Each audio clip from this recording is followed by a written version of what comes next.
Hello বন্ধুরা, আজকে তোমাদেরকে একটা অন্যরকম অভিজ্ঞতার কথা বলবো বলে ভিডিওটা করলাম। কারণ হচ্ছে তোমরা তো সবাই জানো আমি ছেলেকে বাসে করে পড়তে নিয়ে যাই। তো রোজগারের মতো আজকেও গিয়েছিলাম ওকে নিয়ে পড়তে, কিন্তু গিয়ে এরকম অবস্থা হবে জানি না আর কি।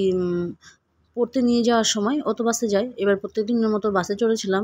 প্রথমে টোটোতে চড়ার পরে বাসে চড়েছিলাম, কিন্তু বাসে ওঠার পরে কিছু দূর যাওয়ার পরে প্রায় 10 মিনিট বাসে চড়ার পরে বাস থেকে নেমে যেতে হয়, কারণ পুরো রাস্তাটা জ্যাম ছিল, বাস যাচ্ছিল না। কিন্তু বুঝতে পারিনি প্রথমে যে এরকম হবে বা পৌঁছাতে পারবো না, কারণ আধা ঘন্টার পথ আমাকে যেতে হয় প্রায় 1-1.5 ঘন্টা। আর এই যে তোমার টোটো অর্ধেক গিয়ে আবার টোটো থেকে নেমে যেতে হয়, আর এই যে ব্রিজের উপর দিয়ে ওকে নিয়ে হেঁটে যাচ্ছি, দেখো কত জল নদীতে।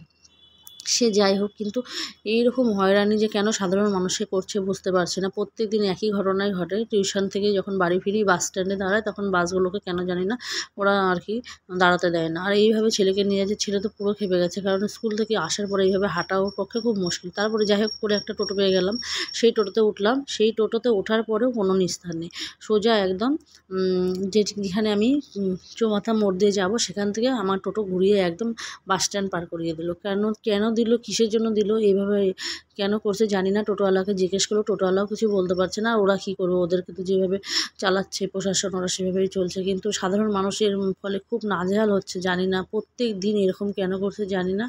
তারপরে এই টোটো করে যেত, আর এই বৃষ্টি বাদলের দিনে বাচ্চা কাচ্চা নিয়ে শেষে লাস্টে আর কি ও তো টিউশনি পৌঁছাতেই পারলো না, কারণ টিউশনি পড়াই মাত্র 1 ঘন্টা। সেখানে এইভাবে যদি ঘুরতে থাকি গোটা গঙ্গারামপুর ধরে কী করবো। লাস্টে গেছি কালীর মন্দির, এখানে পৌঁছে হয়ে গেল বৃষ্টি। দাঁড়িয়ে শেষে অনেকক্ষণ ওখানে দাঁড়িয়ে থাকলাম, শেষে আর কি অবশেষে বললাম চল ফিরে আসি। আবার সেই বাসে করে বাড়ি ফিরে আসলাম, কিন্তু এই হয়রানিটাই আমার সারাদিনে শুধু সার হলো, কারণ কাজের কাজ কিছুই হলো না। ওর পড়া তো আর হলোই না। আর যেহেতু ওরা স্কুল থেকে আসে একবার বাসে করে, তারপরে আবার বাসে করে পড়তে নিয়ে যেতে হয়, খুব কষ্টও হয়, দেখে খারাপও লাগে, কিন্তু কিছু করার নেই। সেটাই তোমাদের সাথে শেয়ার করলাম যে সাধারণ মানুষের কীভাবে হয়রানি হতে হয় জানি না।